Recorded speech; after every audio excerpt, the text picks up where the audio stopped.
Cześć, witajcie, z tej strony Suert. Jak co tydzień zapraszam na film, w którym zebrałem najciekawsze newsy ze świata gier. Znajdziecie tutaj wiadomości dotyczące najnowszych produkcji, informacje odnośnie rozszerzeń premier tygodnia, a także zapowiedzi zupełnie nowych tytułów. Zaczynamy! Fani serii Pathologic nie musieli zbyt długo czekać na jej kolejną część. Studio Ice Peak Lodge zapowiedziało ją 7 października zeszłego roku, a wczoraj poznaliśmy jej ostateczną datę premiery. Pathologic 3 ukaże się na PC-tach, PlayStation 5 oraz Xboxach Series XS już 9 stycznia przyszłego roku. Co istotne, autorzy nie przewidują żadnych opóźnień. Niewtajemniczonym przypomnę, że podobnie jak poprzednie części Pathologic 3 to produkcja z pogranicza gier RPG, horrorów i produkcji survivalowych. W momencie przygotowywania tego materiału na Steam dostępna była jeszcze wersja demo omawianej pozycji. Pozwala ona sprawdzić początek przygody Daniela Dankowskiego, czyli uczonego mającego do odegrania swoją rolę w walce z chorobą, z którą zmagają się mieszkańcy dużego miasta na rzece Gorkon. To, jak potoczą się jego dalsze losy, a także jak ukształtuje się przyszłość tego miejsca, w dużym stopniu zależy od naszych poczynań i dokonywanych przez nas wyborów. Niedawno w ofercie francuskiej sieci Auchan pojawiła się karta produktu dla Assassin's Creed Shadows w wersji na Nintendo Switch 2. Chociaż ani sklep, ani Ubisoft nie podali jeszcze daty premiery, ta prawdopodobnie została już ustalona. Znany informator Bill Kun ustalił, że fizyczne wydanie Assassin's Creed Shadows na Switcha 2 ma ukazać się we Francji 5 grudnia. Wcześniej ma się odbyć przedsprzedaż tytułu, która powinna ruszyć w ciągu kilku tygodni. Według redaktora serwisu D-Labs preordery powinny zostać uruchomione do 7 listopada, a sama gra ma kosztować około 50 euro. JDM Japanese Drift Master już od maja jest dostępne na PC. Kilka dni temu Studio Gaming Factory potwierdziło premierę na konsolach. Pojawił się też nowy trailer, którego fragmenty możecie właśnie oglądać. 21 listopada omawiany tytuł wyląduje na najnowszych Xboxach, a w pierwszym kwartale przyszłego roku także na PS5. Wraz z wydaniem gry na Xboxy dostaniemy DLC Made in USA, zawierające 6 nowych maszyn inspirowanych amerykańskimi muscle carami i 30 nowych części tuningowych. Ubisoft sprezentował miłą niespodziankę fanom serii Tom Clancy's Splinter Cell.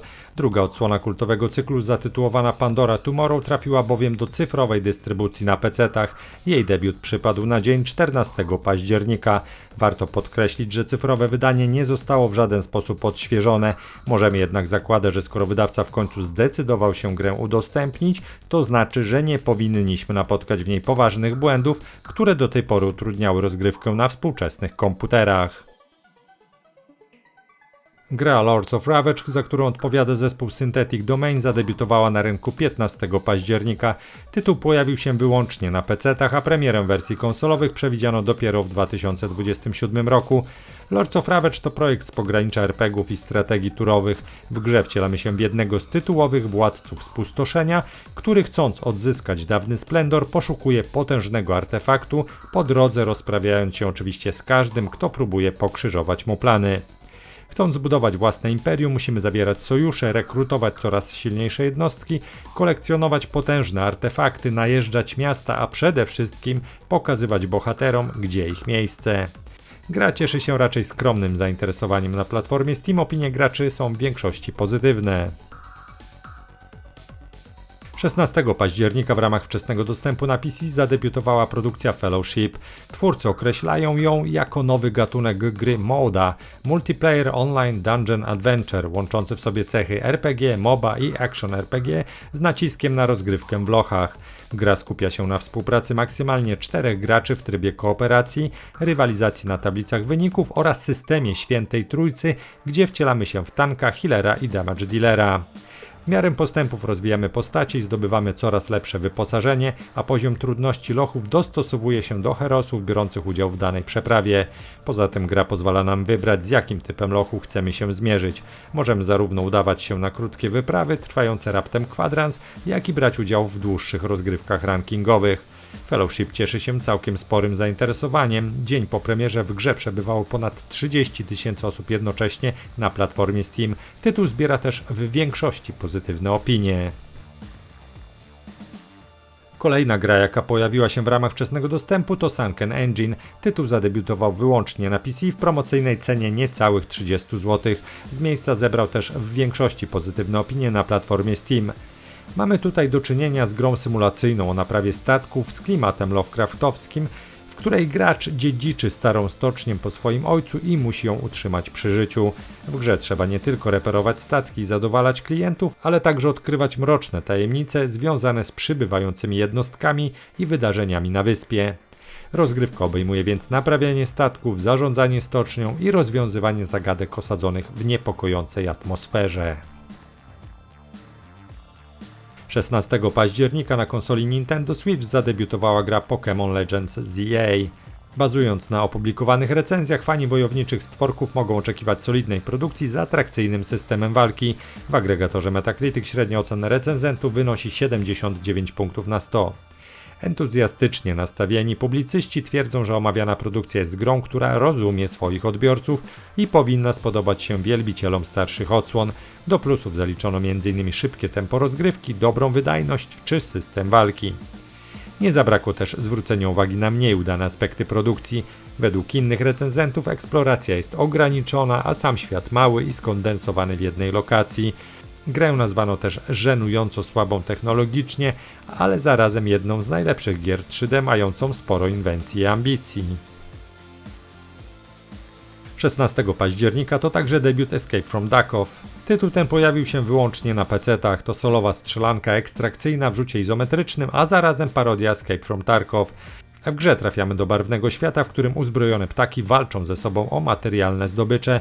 Pomiędzy eksploracją i wykonywaniem zadań zajmujemy się rozbudową bunkra.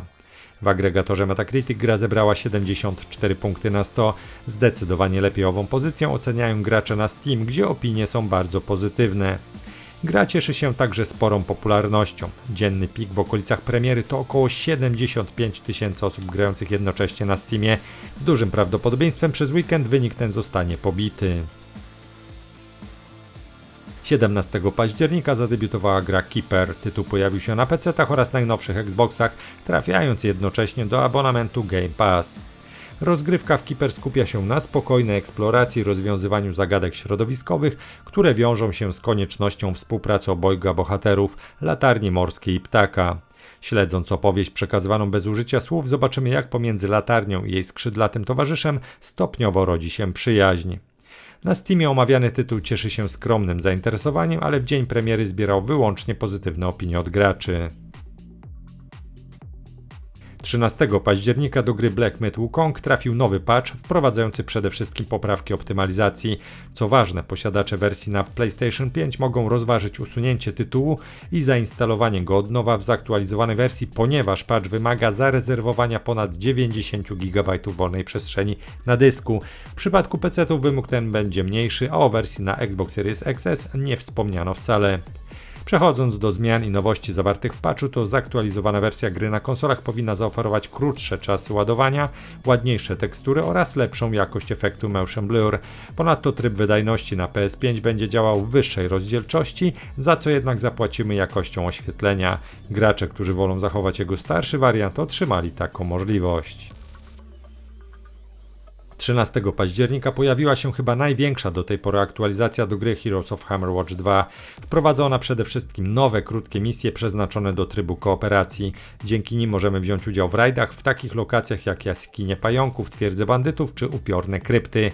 Od teraz uzyskamy też większą szansę na znalezienie i dodanie do naszego arsenału pancerzy o epickich poziomach, które będziemy mogli wykorzystać podczas wspomnianych wcześniej misji. Z ważniejszych informacji warto również wymienić dodanie nowych języków. Twórcy obiecują, że w następnych aktualizacjach będą dodawać kolejne. Nie ma jeszcze polskiego, ale istnieje szansa, że i nasz język pojawi się wkrótce. Oczywiście zmian i nowości we wspomnianej aktualizacji jest dużo więcej. Zainteresowanych odsyłam na kartę produktu na platformie Steam. 14 października zadebiutowało kolejne duże rozszerzenie do gry Age of Empires 2 Definitive Edition zatytułowane Chronicles Alexander the Great. Jak można się domyślić, wcielamy się tutaj w Aleksandra Wielkiego i możemy poprowadzić jego wojska w kampanii fabularnej. Oprócz 16 scenariuszy poświęconych Macedończykom znajdziemy tu 2 dodatkowe, skoncentrowane na Trakach i Puru. Fabuła jest natomiast przekazywana poprzez przerywniki filmowe, które zrealizowano w formie przypominającej wprawione w ruch mozaiki. The Canary and the Trader to pierwszy dodatek do odświeżonej wersji kultowego RTS-a Stronghold Crusader Definitive Edition. DLC pozwala nam stanąć do walki z kanarkiem i kupcem na przestrzeni 9 nowych misji. Jako że każdy z nowych władców stosuje odmienną taktykę i strategię, kolejne zadania wystawiają na próbę nasze umiejętności. Ponadto na liście nowości przygotowanych na potrzeby niniejszego dodatku znajdziemy nieznane pola bitew i kombinacje jednostek, a także niewidziane dotychczas konstrukcje zamków oraz składy armii.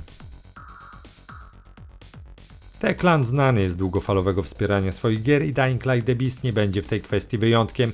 Kilka dni temu polskie studio ujawniło, jakich nowości możemy spodziewać się w najbliższych kilkunastu tygodniach. Na razie poznaliśmy tylko ogólny zarys bez konkretnych terminów aktualizacji, ale na szczegóły zapewne nie trzeba będzie długo czekać. Wśród najważniejszych elementów, które trafią do The Beast w ramach darmowych aktualizacji, Techland wymienia m.in. tryb nowej gry plus, zwiększony limit poziomów bohatera, koszmarny poziom trudności, nowe finishery czy ray tracing na PC-tach. Nie zabraknie również aktualizacji z poprawkami graficznymi oraz udogodnieniami w rozgrywce. Wraz z opublikowaniem podanych przeze mnie informacji ruszyło też specjalne wydarzenie Call of the Beast, w ramach którego gracze mogą wspólnie wypełniać określone cele i odblokowywać unikatowe nagrody. Wydarzenie będzie aktywne w każdy czwartek, a zakończy się 4 stycznia. Creative Assembly wypuściło pierwszy pełnoprawny trailer Tides of Torment, czyli najbliższego dodatku do Total War Warhammer 3. Dzięki temu w grze pojawią się przede wszystkim trzej nowi legendarni lordowie. Chodzi o Aislina, walecznego admirała floty Wysokich Elfów, Dechalę Odrodzoną, przemienioną przez Slanesha, księżniczkę Azurów oraz Saila Niewiernego, czyli potężnego i straszliwie zmutowanego czarnoksiężnika chaosu. Poza tym frakcja Wysokich Elfów doczeka się znacznej rozbudowy.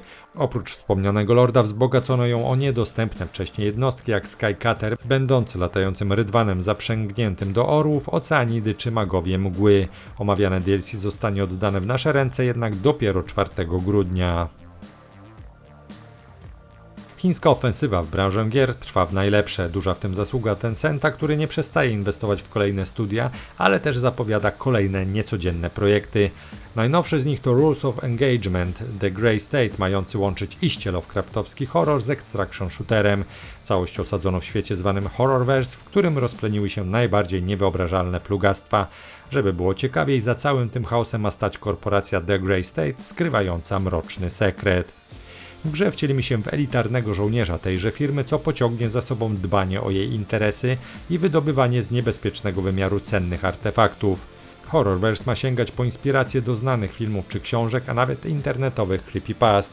Gameplayowo Rules of Engagement The Grey State ma oferować łowy PvE/VP i łączyć elementy taktycznej strzelanki z głębokim rozwojem rodem z RPG opartym na klasach. Gra ma trafić na rynek już w przyszłym roku. Jak na razie jedyną platformą docelową tytułu jest PC, a obrany model dystrybucji to free to play.